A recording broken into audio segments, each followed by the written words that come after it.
Orphaned animals like Oliver are being given a second chance. And he was found at about 2 kilos, so he was a pouch baby and he'd been flung from his mother's pouch during a car accident, and found a few days later pretty dehydrated and very upset, and we took him home. The bare-nosed wombat is facing a tough time around southern New South Wales. They're hunted by humans and feral animals. They're facing massive habitat losses. They're often hit by cars. And then there's mange, a mite which buries into their skin. Which gives these thick plaques all over their body, and when these plaques crack open, you get wounds that get infected and you get systemic infection, and they end up dying over a period of months or even over a year. This baby's still recovering from mange. This is what she looked like when she came in. She's lucky to survive. They often suffer a slow and painful death that includes itchiness, dehydration, blindness and deafness.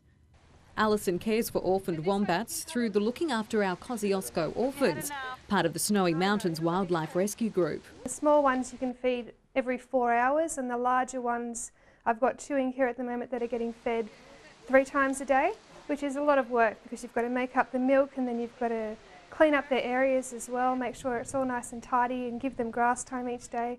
And most importantly, they need a lot of love and attention. Carers can have a wombat for months or even years. So most of the wombats that we have in care have been in care because of car accidents. So the mums died and the bubs come into care early, and they're extremely needy. They've got that really strong bond with their mother.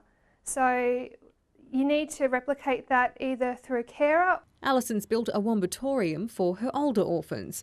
She's in the process of building another one to make the release into the wild easier. It's here the wombats are slowly dehumanised through a soft release process. Once in the wild, they face the same difficulties as their mothers. Leoko's expecting an even busier few weeks as families head to the snow this school holidays.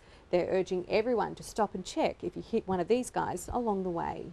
If you don't check that animal, then we've had foxes eating wombat joeys alive out of pouches.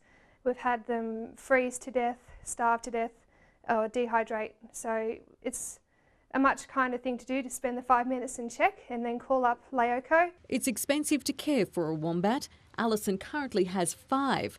It costs hundreds of dollars a week to feed these little guys.